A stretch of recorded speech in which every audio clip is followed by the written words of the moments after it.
Bueno, pues gracias a ti, gracias por supuesto a este gran panel y a quienes nos acompañan en este gran espacio, como lo es el Quilombo Pedagógico Germán Patiño Osa, un espacio además que logra tener esa magia y esa esencia del Pacífico. Uno llega, se acomoda y venga para acá que le ponen tarea, mi hijito y mi hijita.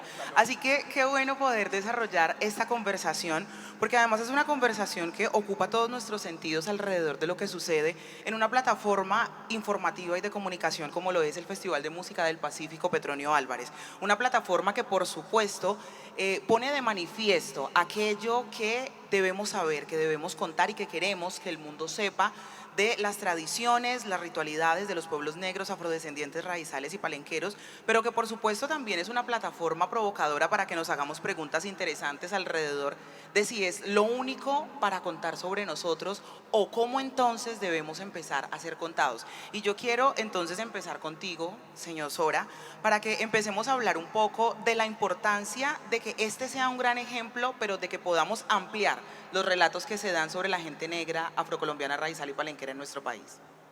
Hola, muy buenas tardes. Espero estén cómodos y cómodas allá escuchando todas las intervenciones de la tarde de hoy. Mucho gusto, mi nombre es Soraya Palacios. Soy directora y fundadora de la empresa de comunicación estratégica Comunica. Es una empresa de comunicación estratégica para la transformación social.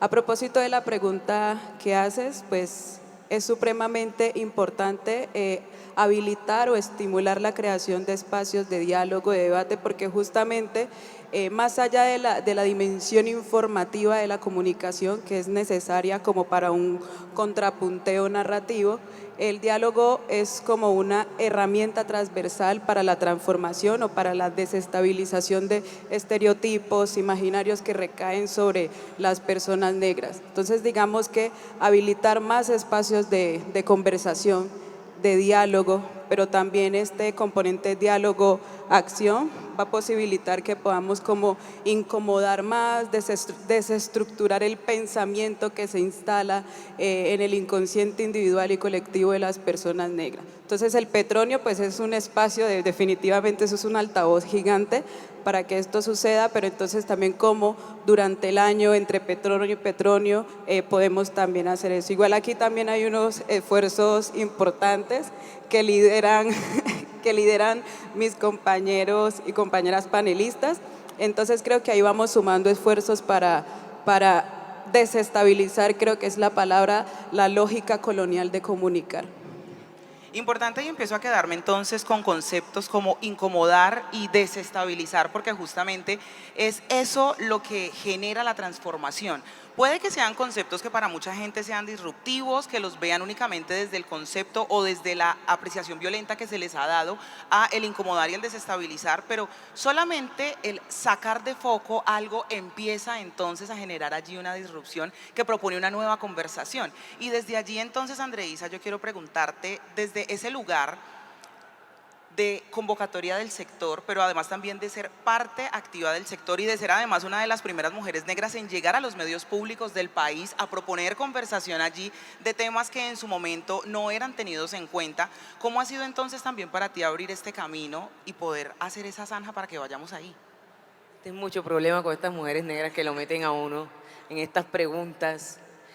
Yo voy a responderte de una manera que a ti y a Gina, que anda por ahí, no le gusta mucho, a Soraya tampoco. ¿A dónde está? Allá atrás está. Pues nada, lo primero es agradecer este espacio, como siempre, de Petronio, agradecer que se piense la comunicación en entornos culturales y pensar la comunicación, sí, como comunicación cultural, pero también como una acción política de incidencia, de transformación a partir de los recursos económicos.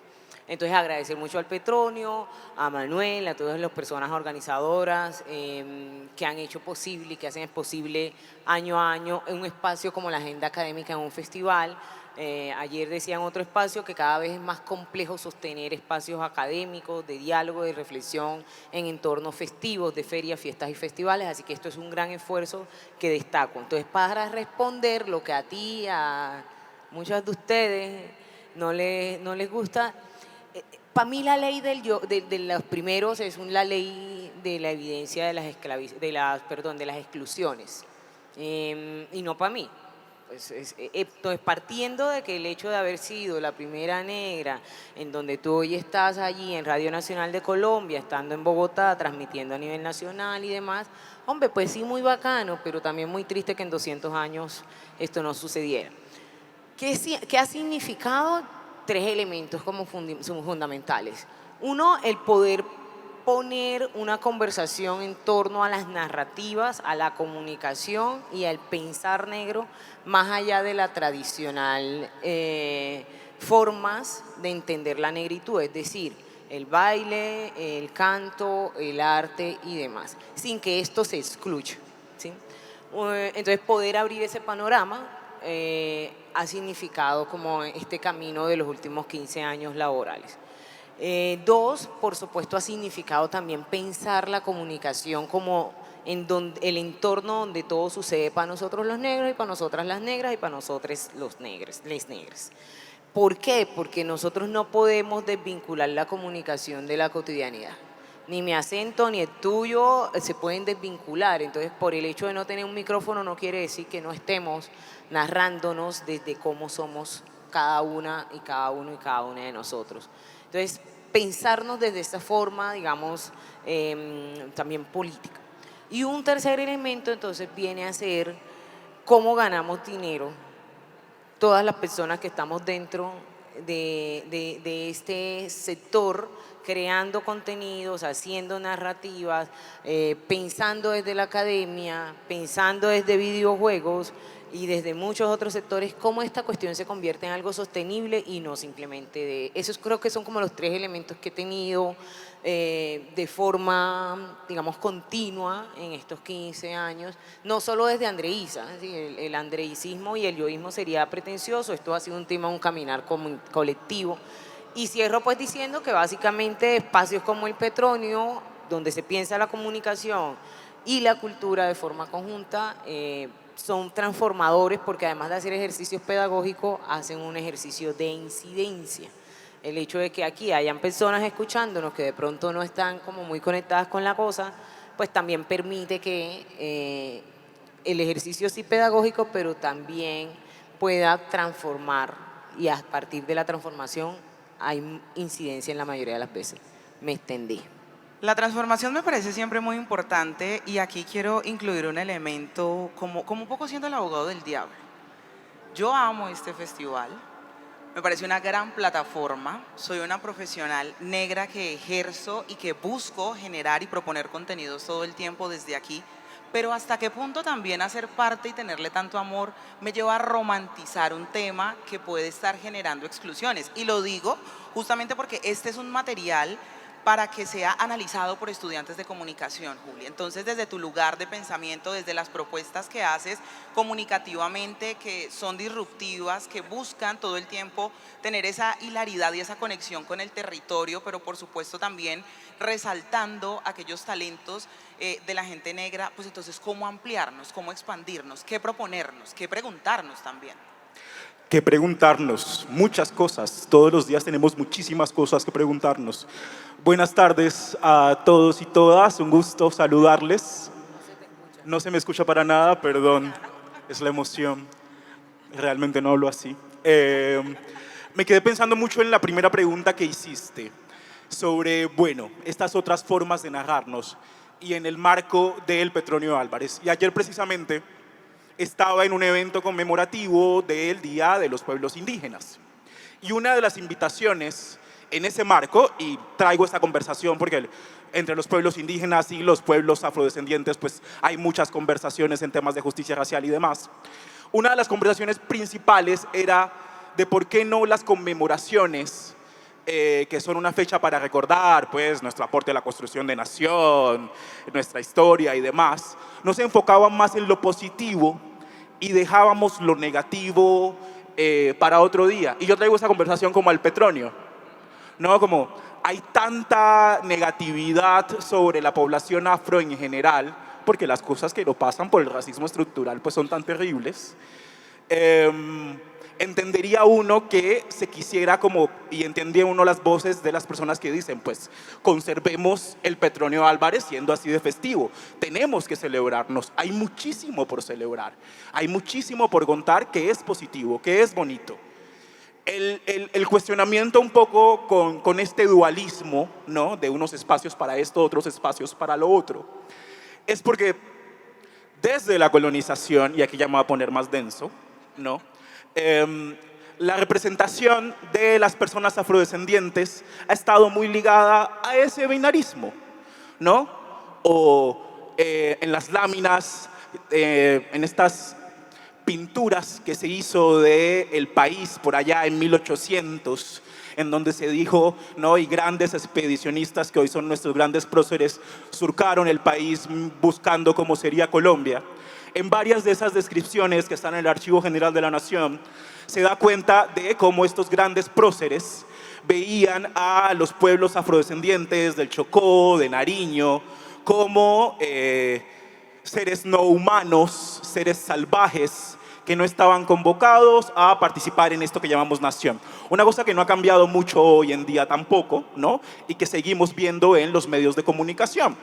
Y por otro lado, y aquí también como respuesta ante esas narrativas históricas, como ejercicios también de resistencia, la cultura para la gente negra es un ejercicio de resistencia todos los días, pues se han creado estos movimientos de valorizar mucho más esta cultura y enaltecer esta cultura. Pero no podemos quedarnos en esos dos polos. Y más adelante conversamos sobre cómo podemos explorar esa diversidad. Pero Solo por era la supuesto. introducción. Me encantan estos preámbulos porque justamente alrededor de la provocación, Andreisa ahorita mencionaba un elemento que es muy importante y que resulta además ser determinante también para poder fortalecer los procesos de comunicación en los territorios, y es la economía. ¿Y quién sabe mejor de la economía que quien hace empresa alrededor de la comunicación, quien hace empresa alrededor de las historias, quien potencia estratégica pero también muy sensiblemente esas historias? Soraya, ¿cómo ha sido para ti desde la Comunica poder articularte a procesos y plataformas como lo son el Festival de Música del Pacífico Petronio Álvarez para incidir justamente en esas narrativas sobre las personas negras, afrodescendientes, raizales y palenqueras? Aquí estoy, sí. Uy, yo creo que esa es una gran pregunta. Crear empresa en el campo de la comunicación, porque estamos trabajando con servicios y con activos intangibles. Entonces, voy a hablar desde la experiencia en definitiva, porque eso es un proceso de aprendizaje que no es de acabar, y más cuando una es una persona negra que está creando empresa, y la primera inversión que uno tiene, es el conocimiento en comunicación, sus experticias, los años de experiencia y todo. Dos son las relaciones. Y aquí sí vale la pena mencionar que pues yo he estado rodeada de otras mujeres negras que tienen, Andreisa es una de esas personas, tú, Manita, también, que han sido, Gina, que está por ahí también. Bueno, y hay otras que ya vienen en camino para disfrutar el Petronio, pero ha sido un tema de la red. O sea, la inversión más grande son el conocimiento y las personas que te acompañan para poder decir, mira, está esta oferta, está lo otro, está aquí. Entonces se va creando una red que te permite acceder a oportunidades financieras para ofrecer tus servicios.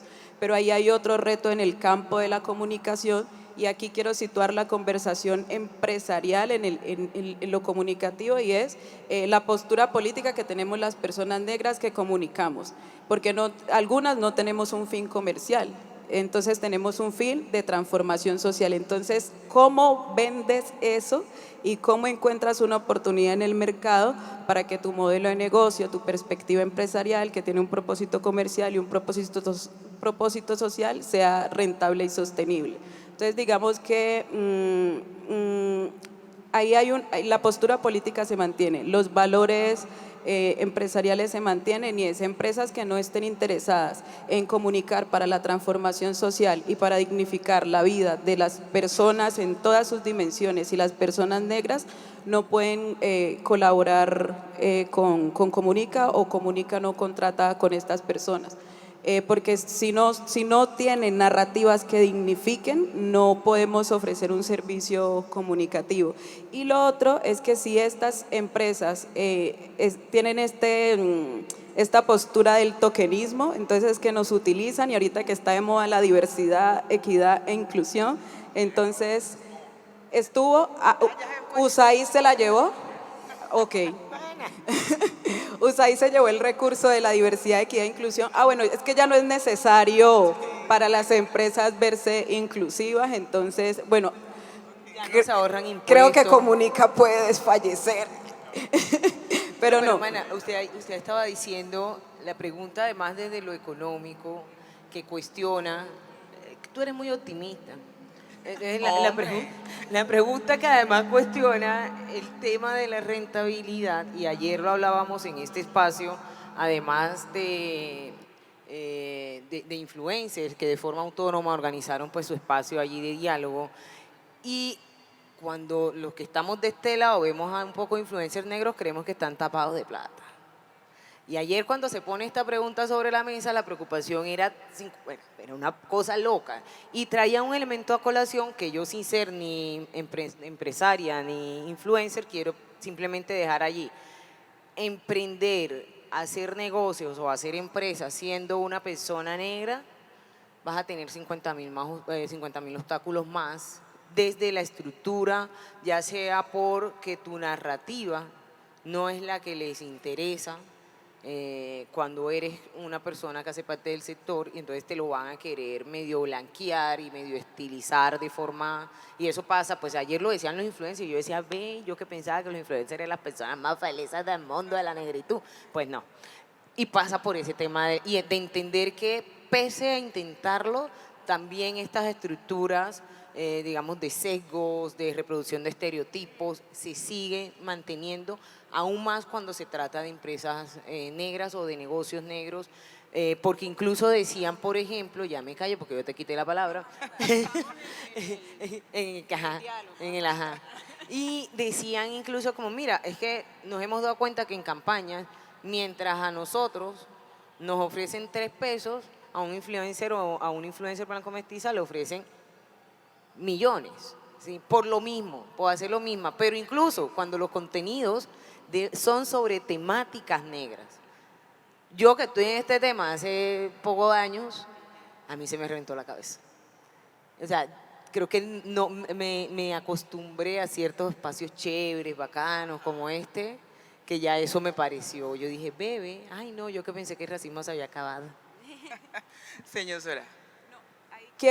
Ahí quiero solamente precisar algo, y es que hay una cosa con la que me he encontrado, porque la experiencia de Comunica me ha permitido como articularme con otras empresas que están como en crecimiento y que dicen, no, yo quiero tener un modelo de negocio, si estoy en el mundo de la comunicación, cómo lo monto y todo eso. Y hay un tema que aparece, es que la gente la gente, cuando uno le dice a una persona negra que está pensando su negocio, ¿usted cuánto cobra por 10 piezas gráficas? A mí me dice, no, manita, decime vos. Sí. Y yo le digo, pero yo cómo te voy a decir cuánto cobras tú por tu trabajo.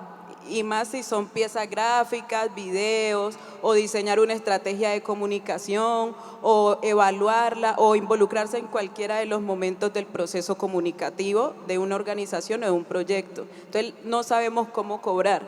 Entonces, eso tiene que ver porque no dimensionamos cuánto implica hacer el trabajo que hacemos, y eso tiene que ver con la sobreexigencia, sentir que no somos merecedores de cobrar 5 millones de pesos por una estrategia, entonces nos da miedo y entonces le decimos 5 millones, pero usted me da lo que usted quiera, entonces, pero negociamos, entonces ahí aparecen ya o sea, eso expresa que hay un tema con el dinero y con todo ese relacionamiento de cómo cobro si soy una empresa, y más, por eso reitero, los activos intangibles, porque uno estudia comunicación, pero cuando uno estudia comunicación a uno no le enseñan a cobrar. No.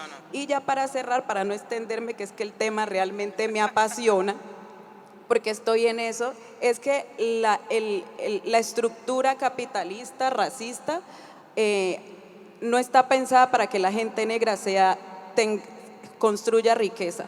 Entonces, como no está pensada para que nosotros y nosotras tengamos dinero, la información de cómo hacer negocios y de cómo comercializar, digamos que se queda arriba. Entonces eso es un mundo que le pertenece al otro, que es el dueño del corporativo, el dueño de esto, entonces él tiene toda su lógica. Y para entrar a la lógica corporativa, entonces ya uno empieza a negociar cosas para poder entrar, para poder meterse, suavizar el discurso, no decir esto, no decir lo otro.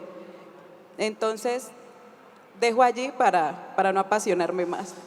Vamos como entonces la cebolla, ¿no? Empieza uno a dejar capitas atrás de cosas que resultan ser necesarias e importantes para poder alimentar ese discurso. Pero entonces, por supuesto, también hay que hablar del Estado, de la función que tiene el Estado y de cómo el Estado acompaña estos procesos.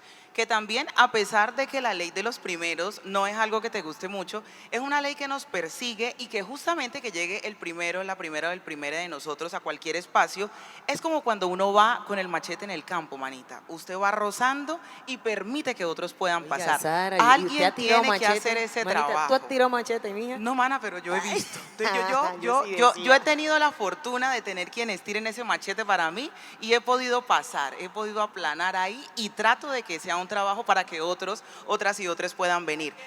Y es momento, por supuesto, entonces, de hablar de la importancia de articular políticas públicas, de articular procesos institucionales, de comprometer a la institucionalidad desde quienes sienten, desde quienes conocen, desde quienes pueden entender las necesidades que hay en los territorios y desde ese lugar entonces poder también tocarle la puerta a la institucionalidad y decirle, venga, es que no solamente es la comunicación como la entiende el mundo occidental, sino que como pueblos negros tenemos otras formas de comunicarnos con, para y sobre nosotros. Andreisa. Bueno, yo voy a intentar hacerlo de forma interesante y pedagógica en el quilombo pedagógico. Hombre, yo ayer me preguntaban similar tema y yo decía, miren, este cuento una vez más se traduce en dinero. ¿Sabes qué para uno comprar bicho allá afuera, manita? Plata. Ah, y si yo quiero comerme allá un sancochito de algo, Plata, si me quiero ir para el arrullo, plata. bueno, manita. Entonces, si a mí mi trabajo no me da, esta es mucha la alcahuetería de estas mujeres, si mi trabajo no me da para lo festivo, que era un poco también lo que decía en últimas ayer, no estamos acostumbrados a disfrutar la tranquilidad de la negritud y menos aún a mostrarla, porque también a veces nos sentimos culpables. Esto lo menciono porque en últimas la política lo que busca, el espíritu que uno pudiera decir que tiene debajo de esto es ¿cómo puedo tener acceso a la justicia económica para devengar desde lo que yo hago, desde lo que hace mi comunidad, desde lo que hace mi colectivo, desde lo que hace la gente que está en el sector empresarial, como Patrick, que creo que solo veo la primera fila, que acabo de verlo ahí, que está como en estas industrias creativas, cómo se gana en la vida bacano para poderse ir uno aquí, después del año que viene nos vamos al Carnaval de Brasil, ¿sabes? Ese es el trasfondo, digamos, espiritual. Si lo tenemos que hablar desde mi rol, bueno, eso también lo digo desde mi rol como ministerio de las Tecnologías de la Información y las Comunicaciones, entonces habrá que hablar también de la justicia racial, ¿sí? Y esa justicia racial que si bien pasa por el disfrute, también pasa por el reconocimiento de unas brechas y de unas lógicas de exclusión. ¿Cómo? A ver, ¿qué? El 35 o 36% de las personas que se encuestaron en un diagnóstico que hicimos recientemente en el Ministerio para la población afrocolombiana en el sector TIC, dice que tiene acceso, tiene dificultades o barreras para el acceso en términos de acceder a temas de equipamiento, de infraestructura. Más del 16% expresó además dificultades para la formulación de proyectos. El 45% califica el servicio del internet o de la conectividad como regular. Solo el 33% de las personas negras que se encuestaron acceden a internet. Para nosotros, que ya venimos aquí a Petronio, entonces miércoles, no, es que aquí no hay señal, o sea, esto es ¿sí? Esto es como ahí, eso es la excepción y nos disfrutamos el Petronio desconectados, porque vamos a conectarnos con la raíz. pero para la gente negra que está en esta cuestión es la mayoría. Entonces, uno, es reconocer esas brechas y esos sesgos. Para eso ayuda la política, pero además hay que solucionarlo. Y la política de comunicación que se está formulando y de la cual ustedes han hecho parte de forma participativa, lo que permite incluso es poder tener una herramienta jurídica que no tenga uno que estar todos los días, ve manito, es que allá estamos haciendo un conversatorio, entonces a ver si tú te quieres solidarizar con la causa para que me cojas una rifa, ¿sí? Porque vamos a hacer un bazarcito por ahí. No, nos evita ese asistencialismo reproducido históricamente. Y pues tercero, porque sin duda es una forma de hacer justicia de la comunicación para la gente negra, porque con esto concluyo, la comunicación, las tecnologías de la información, la inteligencia artificial y todos sus algoritmos, sabemos que ha sido y es injusta para la gente negra de este país y lo podemos extender a la diáspora negra. Por eso una política sencillamente es importante en esta perspectiva de entender cómo además desde esa responsabilidad del Estado, en este caso del Ministerio de las Tecnologías de la Información y las Comunicaciones, pues decimos, no desde aquí, es que queremos hacer una política, eso es embuste. Desde la exigibilidad del sector, desde la exigibilidad de la población negra, desde la exigibilidad de ustedes, pues hay que cumplir por garantía de derechos. Ahí. Y justamente con ese pie que me dejas, yo retomo lo que nos dejabas ahorita en punta, Juli, y es la importancia entonces de entender la diversidad dentro de las formas de narrarnos y sobre todo, además también, la diversidad en nuestras propias narrativas, porque una forma o una cosa mejor es cómo nos narran y otra es cómo nos narramos. Exactamente, exactamente. Y me parece muy valioso y muy poderosa esta conversación, sobre todo porque pues, estamos convocados para hablar sobre cómo narrar el Pacífico, pero cómo narrar el Pacífico también en clave de antirracismo, ¿no? Antipatriarcal, por supuesto. Y las compañeras han comentado elementos claves que son conclusiones importantes para todos y todas, ¿no? Uno, fortalecer los emprendimientos y proyectos de comunicaciones afro. Si no tenemos estructuras de comunicación fortalecidas, afrodescendientes, indígenas y demás, no me voy a emocionar tanto. Si no tenemos estos emprendimientos establecidos, potenciados, con un poder en el ecosistema de comunicaciones, pues va a ser muy difícil que podamos generar esas contranarrativas que nos permitan desmantelar ese racismo presente en los medios de comunicación, en las redes sociales, esos discursos de odio, porque son conversaciones que deben llegar a ciertos espacios, ¿no? Por otro lado, políticas públicas afirmativas que promuevan efectivamente esa igualdad y esa equidad, pero con presupuesto, porque sin presupuesto, pues no hay derechos, los derechos cuestan plata y es muy importante tener eso en cuenta. Y ya por otro lado, tú mencionabas ahora el diagnóstico del MINTIC y uno de los datos que a mí más me sorprendió, sobre todo porque mi carrera profesional inició mucho en medios de comunicación del país y sí me sorprendía mucho siendo la única persona negra de una sala de redacción y siendo la única persona negra con esta constante responsabilidad de tener que afirmar, rebatir, controvertir, sin saber o no, porque somos extremadamente diversos y yo no tengo ni idea de las personas afrocaribeñas, porque es una experiencia no tan cercana, ¿no? Entonces, pues es súper importante. Bueno, y la cifra decía que menos del 12% del sector está en medios de comunicación, agencias de publicidad y demás. Inicialmente les hablaba sobre estas representaciones racistas de las personas afrodescendientes. Los medios de comunicación perpetúan hoy en día esas representaciones racistas. A mí lo que me sorprende todos los días es ver cómo incluso en muchas de esas representaciones sigue pareciendo narrativas del siglo XIX, ¿no? Pueblos indígenas, salvajes, fiesteros que atacan a los niños. Y sin responsabilidad alguna eso se difunde y promueve el odio y promueve mucha más deshumanización. Entonces, ¿cómo salir de esos polos? Yo tengo unas preguntas que les invito a todos y todas a hacerse cada vez que se piensen en crear contenidos sobre población étnica, población negra, afrodescendiente, raizal, palenquera. ¿Cuáles son mis suposiciones personales acerca de las personas sobre las que estoy hablando, informando, reportando? Estoy abierto a aceptar ideas para historias que van más allá de mi propio punto de vista cultural o mis prejuicios. ¿Tengo alguna actitud perjudicial hacia el tema central o hacia la historia a la que me estoy acercando? ¿Cuál es mi interés realmente? ¿Estoy usando términos correctos para describir a las personas o su cultura? ¿Le pregunto a la persona cómo quiere ser nombrada, cómo quiere ser llamada? ¿O asumo que es afrodescendiente o no lo es solo con verla, como hicieron en el censo del 2018 y borraron a 1,3 millones de personas afrodescendientes? He usado una variedad de opiniones y fuentes, incluso de personas de grupos minoritarios dentro de esta minoría, porque somos una diversidad. ¿Cuáles son las voces de las mujeres afrodescendientes con orientaciones sexuales diversas? ¿Cuáles son las voces de las personas afrodescendientes con discapacidad?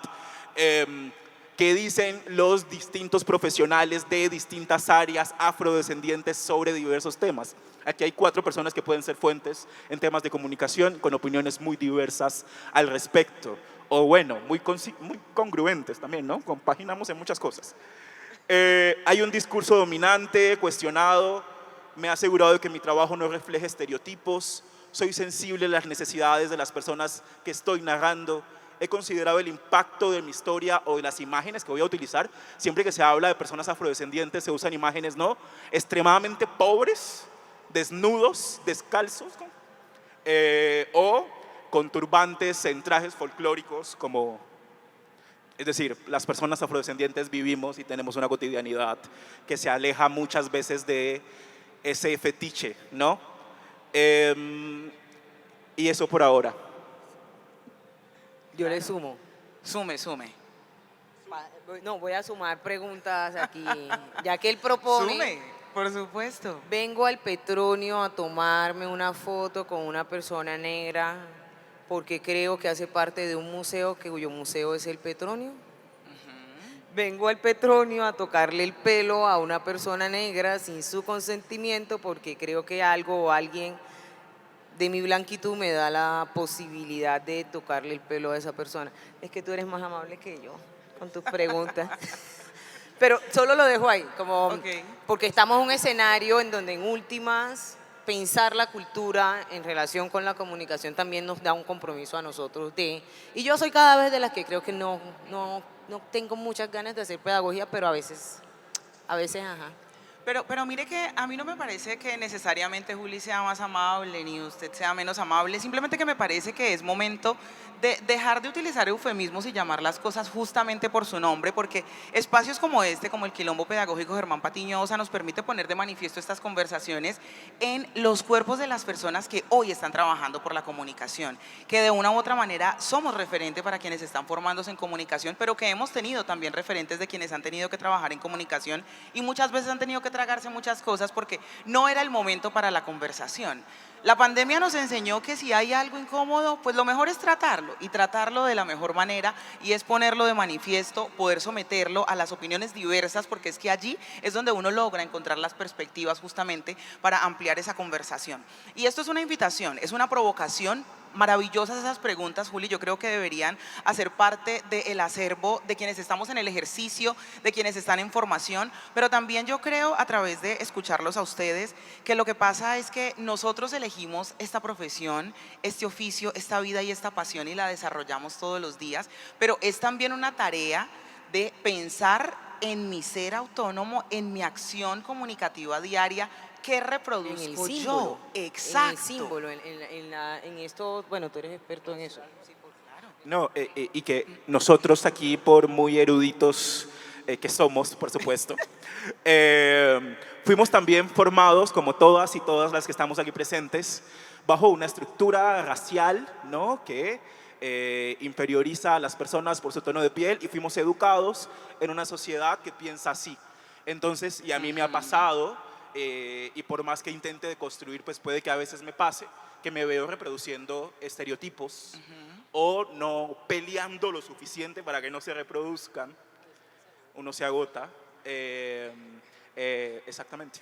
Pero qué interesante eso porque también hace parte de aquello que se piensa quien de pronto está allá o está viéndonos a través de la pantalla y es como que proponemos esta conversación porque no nos pasa y es justamente porque nos pasa muy a menudo que estamos en un ejercicio consciente de deconstruir, de desaprender. Espera un momentico que la señora quiere decir una cosa. Un momentico.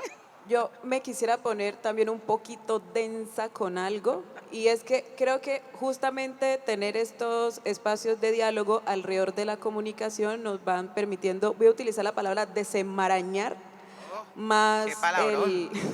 desenmarañar mucho más conceptos o cómo entendemos la comunicación desde la perspectiva de las personas negras. Entonces entendemos que hay una dimensión narrativa, una dimensión dialógica, pero justamente antes de llegar a los medios, o eso es una reflexión que pues hemos estado intentando tener y ahí me sumo como desde Comunica, cómo pensar la comunicación antes de los medios, porque hay una conversación necesaria que justamente tiene que ver con lo estructural. Y cuando nacen categorías como comunicación antirracista, que muchas personas negras que estudian comunicación se enuncian y gestionan la comunicación antirracista en organizaciones y en otros procesos, comunicación para la justicia racial, que Andreisa, quiero sí decir, yo sé que a usted Manita no le gusta, pero qué pena con usted, hay ¿Qué que le decirle las hacemos? cosas. ¿Cierto? Aquí es cuando uno Andreisa, se para y se va. Andreisa es una de las primeras mujeres, o la primera, en utilizar la categoría de comunicación para la justicia racial, ¿cierto? También sabemos que ILEX la utiliza y la gestiona y se enuncia desde ahí. También está Mayo Rivas, que es una etnocomunicadora. Entonces creo que la conversación antes de los medios es necesario tenerla porque ahí me atrevo a decir algo que ha estado rondando en mi pensamiento hace mucho tiempo y son las epistemologías de la comunicación afrodiaspórica. Y es que cuando entramos al proceso formativo académico, el proceso formativo pues no está pensado para que la comunicación comprenda cómo se relaciona y se comunica la gente negra. Y el relacionamiento de la gente negra está fundamentado pues o hasta donde yo lo he podido como reflexionar y aquí me atrevo a tomarme la libertad de expresarlo y es el malungaje y el manitaje. Entonces son esas dos categorías que traducen el relacionamiento de la gente negra y entonces cómo la comunicación, el pensamiento de la comunicación permite que se creen categorías de comunicación, pero que nacen de la gestión de la comunicación de la gente negra en el proceso comunitario, organizativo, territorial, institucional, empresarial. Y entonces esa es la conversación antes de lo narrativo, porque ahí es donde entramos justamente a entender el papel de la comunicación en el sostenimiento de esa estructura tan inteligente y tecnológica que es el racismo, que se reconfigura en la medida en la que la sociedad va caminando. Eso. Ahora sí, Andrés. Contigo, solo decir, Sora lo empezó y creí que se iba a coger para allá, entonces yo lo termino. Y es decir sencillamente que antes de ser comunicadoras, comunicadores, periodistas, realizadores audiovisuales, cineastas, diagramadores, diseñadores, etcétera, y todas, no sé, creadores de videojuegos, somos gente negra, somos humanos. Entonces ahí es donde nos transversaliza inicialmente todas las exclusiones que pasan por la comunicación. Entonces, claro que hoy le ponemos, como dice el señor Julián, los términos tal, porque además es una forma también de meterse a nombrar, ¿no? Lo que sabemos que existe, pero pues es que si no está en la tesis, cuando Soraya dice que fui la primera, bueno, la primera en dejarlo en una tesis, pero hombre, esto no es nuevo. Claro, y eso pasa por decidir, hay que ocupar unos espacios, no solo no solo en el pregrado, sino en la especialización, en la maestría, y pues ver si se llega al doctorado y bla, bla. Porque en últimas uno coge una responsabilidad histórica, pero no me extiendo ahí porque, ajá. Pero es importante ocupar los espacios desde el merecimiento, ocupar los espacios desde cargar todo aquello que ha constituido ese acervo que te ha llevado a pensarte eso, a proponer esa conversación conjunta y a poder desarrollarla y también, por supuesto, modificarla alrededor de la luz. Ahorita tú decías, es muy pretencioso decir que ha sido un ejercicio solitario porque finalmente es un ejercicio comunitario, es un ejercicio colectivo el que se ha tejido alrededor de eso. Y justamente entendiendo como comunicadores que el tiempo es un baluarte imprescindible y que estamos por cumplir el tiempo dispuesto para esta conversación, yo quiero invitar entonces a saber si el público tiene alguna pregunta que quieran realizarnos, algo que quieran aportar antes de hacer esa última pregunta a nuestros panelistas el día de hoy en esta conversación tan importante que nos ha posibilitado esta plataforma como lo es el Festival de Música del Pacífico Petronio Álvarez, que como ustedes pueden ver, para nosotros es muy importante, por supuesto, que la gente asista y participe y conozca de todo lo que es la cultura afrodescendiente, negra, raizal y palenquera, desde las músicas, desde las cocinas tradicionales, desde la estética, por supuesto desde la lutería, pero también, por supuesto, que entienda que hay todo un universo alrededor de lo que somos, de lo que hacemos y que ese universo está transversalizado por las formas en las que nos comunicamos y las que se comunica sobre nosotros. El público entonces está pensando, Patrick, por supuesto aquí tenemos una pregunta. Muy buena tarde, Patrick Mosquera, realizador y productor de audiovisual. Más que una pregunta, quiero es como también dejar otra pregunta por ahí, y es, hace poco tiempo estaba terminando, me voy a hacer aquí un poquito de propaganda, el trabajo final para mi maestría, y dentro de ese trabajo final estaba haciendo un análisis de cómo nos representan o cómo se representan a las mujeres negras en el cine. Y yo quería hacer el análisis con películas que fueran creadas en la región o en Colombia, mucho mejor. No había. No hay películas, no hay cinematografía que cuente a las mujeres negras desde una perspectiva negra. A lo que voy es a lo siguiente, voy a ser mucho más preciso. En una de esas películas había una línea que decía, entre los dos personajes principales había una conversación y decía, el uno le preguntaba a la protagonista, ¿tú eres buena abogada? Y ella le decía, soy excelente abogada. Y él le contestaba, ¿por qué las personas negras no podemos ser simplemente personas sin tener que ser excelentes? Entonces viene un poco al tema de la teoría de la excelencia, y es decir, tenemos que ser mejor que el otro, tenemos que ser además no solo mejor, sino 2 veces mejor que el otro, para que haya reconocimiento de nuestro trabajo, para que se integre dentro del ámbito del conocimiento, que esa persona negra sí tiene los conocimientos necesarios para estar ahí. Entonces, un poco también es empezar a desmontar y a comunicar que tenemos todo el derecho a ser simplemente personas y también a equivocarnos cuantas veces sea necesario para llegar a donde nosotros consideramos que es la excelencia de nuestro quehacer, pero desde nuestro punto de vista y no desde el otro diciendo ¿no es cierto? Entonces, más que generar una pregunta, es poner eso ahí en la discusión. Pues muchísimas gracias, Patrick. Tengo un minutico más para esta pregunta. Sí, disculpan, Bernat Lautaro, periodista también. Sí. Me gustaría preguntarles, ¿cómo creen ustedes que las narrativas sobre el Pacífico colombiano afectan a la estigmatización del territorio en sí mismo? Y cómo estas narrativas pues, impiden un desarrollo económico en el mismo territorio pues, de los departamentos y del Pacífico colombiano.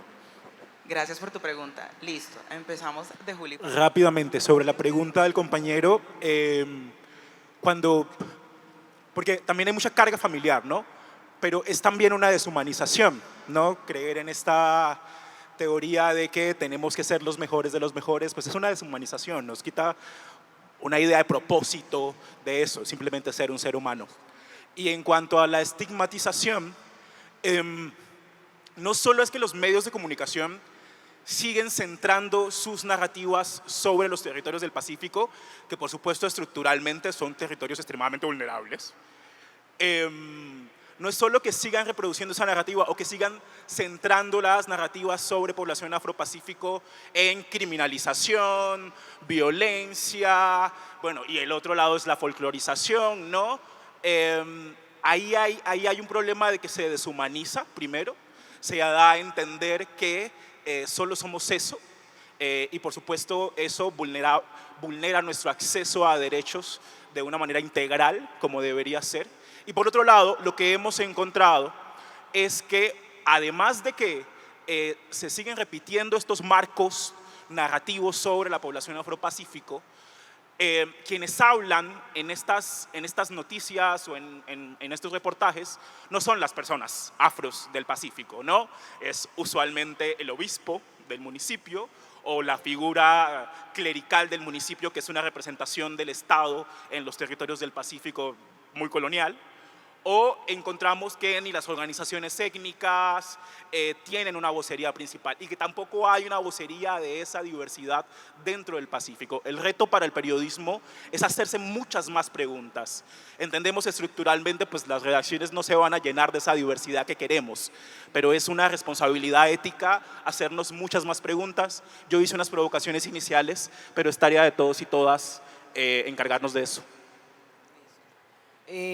Yo simplemente quiero precisar es la negritud de Colombia, la negritud del Pacífico colombiano, para hablar en este punto particular, tiene gente preparada en todos los campos. Entonces, una de las formas que creo que en efecto está afectando el cómo se ve y cómo se comprende el Pacífico o cualquier territorio negro es porque a nosotros solo nos llaman para hablar de negros, por ejemplo. Y el periodista entonces solo nos llama para la conmemoración del Día de la Afrocolombianidad, ¿sí? Pero los negros y las negras y les negres tenemos agendas distintas.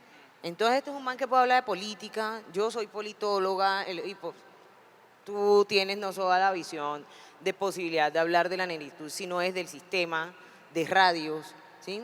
Entonces entender que no estamos solo en una agenda negra, y que no solo por el hecho de ser negro tengo que hablar negro, sino que también puedo hablar de cualquier tema político, económico, de salud y demás, cambia digamos, la narrativa de forma fundamental y definitiva. Entonces simplemente decir, si hay con quién, si hay negros y negras y negres preparados, porque el cuento normalmente cuando yo estaba en Radio Nacional, lo que me decían es que no hay gente. Entonces yo no repetía invitados en 5 años, yo prácticamente los invitados que repetía era se necesitaba, y la base de datos pasó de 1.300 personas en cualquier cantidad de perfiles distintos, por ejemplo. No me voy a extender mucho y es que la charla está sabrosa también. Solamente decirte que las narrativas configuran imaginarios, las narrativas configuran la forma en la que vemos el mundo y nos relacionamos con él. Entonces, si los medios constantemente están punzando y sosteniendo esa lógica colonial de comunicar y de narrar a las personas negras, a los territorios negros, quiere decir que eso se traduce justamente en lo que nos ilustran los compañeros, en la dificultad de acceder a, y de que no es necesario llevar eso allá porque es que eso allá eso es un miércolero. Y también eso se instala en el inconsciente colectivo, individual y colectivo de las personas, en cómo nos percibimos individualmente, cómo percibimos el territorio y también si imprimimos esfuerzos en el territorio, porque ahí ya habría que hablar de la emocionalidad y la relación de las personas negras con sus territorios, porque las narrativas de alguna u otra forma también afectan eso. Entonces eso es el lugar de los medios en la estructura o en cómo está pensada esa estructura es justamente para acabar o mantener esa mente o la psiquis de las personas negras en el mismo lugar. Bueno, exacto, no solo de las personas, de la sociedad. Gracias, Juli. Bueno, pues a ustedes muchas gracias por Hay acompañarnos. otra pregunta. ¿Dónde? ¿Dónde hay Acá, otra acá. pregunta? Ya me la formularon y aquí la tenemos. Te escuchamos. Bueno, y esa pregunta es para Andreisa Anaya Espinosa, recordándoles que Andreisa es una destacada periodista y comunicadora étnica, también miembro de comités de alto nivel de la UNESCO y del Plan Nacional de Cultura. La pregunta es si nos puede redondear un poco sobre la cuota o la llamada cuota afro, porque en un medio si hay un afro entonces ya no contratan más. No, ya tenemos, la expresión es ya tenemos un afro cuando es decente, si no, ya hay una negrita, ¿para qué más? ¿Sí o no? Gracias. Hola. ¿Por qué tú no estabas aquí, venga? Hombre, la cuota. El problema es como el micrófono, que yo no hablo tan duro, Julián. Las políticas de cuota, digamos, históricamente han sido, o en su momento fueron y aún continúan siendo una herramienta que permite alguna forma de movilización, alguna forma.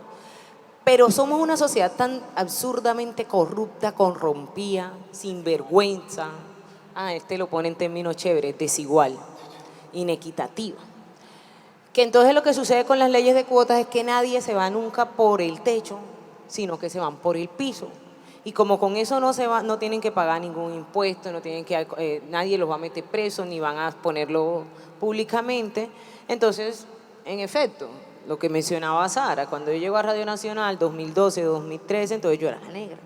Y yo recuerdo tranquilamente cuando, después de 4 o 5 años de estar ahí en Radio Nacional, una directora, que a bien se me olvida el nombre, o que a mí se me olvida la gente racista muy rápido, por fortuna, me llama un día a las 5 o 6 de la tarde a decirme, mira, es que creo que es tan chévere la música negra, entonces, ¿por qué no le bajas a las entrevistas? Porque es que hablan mucho. Y como esta que está aquí, el ímpetu verruguero, entonces en su momento era chévere, ya me he calmado. Entonces yo abrí micrófono a las 7 en punto, prime time, de 7 a 8 de la noche, de lunes a viernes era mi programa, y arranqué diciendo, es que la directora de Radio Nacional me acaba de decir esto y esto, ¿sabes? ¿Por qué cuento esto que podría ser anecdótico, pero tú lo mencionabas allí? Y lo que pasa es que estos son evidencias realmente de ese tema de la cuota. Las cuotas, las leyes de cuota o las políticas de cuota, si no van acompañadas de elementos estructurales, no funcionan. Elementos estructurales es garantizar los niveles, por ejemplo, de educación para la negritud en el sector de comunicación. No estigmatizar porque el acento de Andreisa es del Caribe y habla golpeado. No puedes estigmatizarme. Las leyes de cuotas no pueden ir solas, tienen que ir además acompañadas de que si tú vienes de la región, como fue mi caso, yo llego a Bogotá literalmente con una mano adelante y otra atrás. Entonces, si tú vienes de la región, tú tienes que tener un acompañamiento, pero además tienes que preparar a tu equipo interno. Yo tuve que dar esta cachetada en Radio Nacional en su momento, ¿sabes? Tenía ímpetu, ya no, manita, ya yo no levanto la mano, eso está mal, la construcción de paz. Pero concluyo con decirte que esto no sirve si no va acompañado de temas estructurales. Ahí se me olvidó. Bueno, pues temas estructurales en ese tema de la cuota afro se los preguntábamos porque pares es muy difícil encontrar en una transmisión, pares es muy difícil encontrar en los medios o en esos desempeños de alto rango. Desde donde trabajo tengo una muy buena experiencia, partiendo de que muchos de los jefes técnicos y también muchos de esos jefes líderes de contenido son afro. De verdad que a mí me enorgullece tener a un jefe como Marino Aguado, que es un jefe de producción, pero también me enorgullece tener a un jefe en el área técnica de un canal tan grande como Telepacífico, donde hay no solo uno, hay 2 afros y también camarógrafos. Pero pues esa es una muestra, es en la generalidad muy poco, pero sí es una muestra que alienta a que sí se puede y que lo único que falta es copia y pegue, porque con quién hacerlo sí hay. Gracias. Es definitivo, pues muchísimas gracias a ustedes por acompañarnos en esta conversación, y yo la última invitación que quiero hacerles es a que nos preguntemos cada vez y cada día más, no solamente alrededor de los procesos étnicos de comunicación, sino alrededor de todo lo que hacemos en la vida. Y muy seguramente eso nos podrá abrir caminos y acercarnos también a muchas otras narrativas que desconocemos o que nos hemos negado a conocer. A mis panelistas, mis manitos, manitas, oiga, No, gracias. no, los Qué panelistas no bello. son suyos, qué pena. Son Los míos. panelistas son del público de Quilombo, quienes los hemos disfrutado de verdad. Presentaron credenciales desde la experiencia, pero también desde esa preparación académica que hay detrás de este hombre y de estas tres mujeres para poder estar aquí en Petronio. Son experiencias de vida, son experiencias académicas y la pasamos bueno, ¿sí o no? Sentaditos, ya más adelante viene algo de música, algo para ese compartir desde el ámbito musical, cultural, desde el baile aquí en el Quilombo Pedagógico. Mientras tanto, entonces ya nos acondicionamos con los siguientes panelistas, también la foto va, gracias. Y